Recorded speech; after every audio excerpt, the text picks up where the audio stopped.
Jedným z jazier v Danakilskej preliačine je jazero Afrera. Je situované 111 metrov pod hladinou mora s rozlohou 122 km štvorcových. Afrera je jazero s extrémne vysokou slanosťou. Pri kúpaní človeka citeľne nadnáša.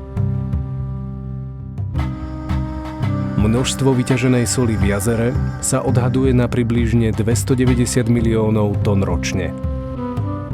Prebieha prečerpaním vody do pekne tvarovaných polí na kraji jazera a následným vysušovaním.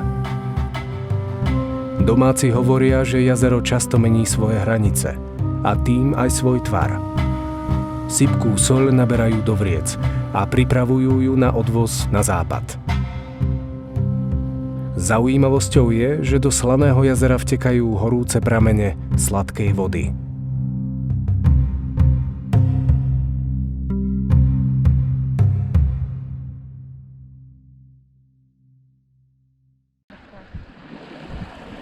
Ale je to super, no. Áno. A ja to skúsim. Taký hot spring.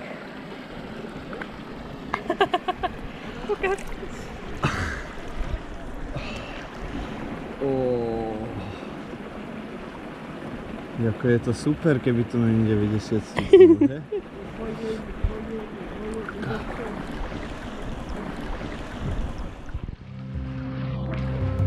Fajn.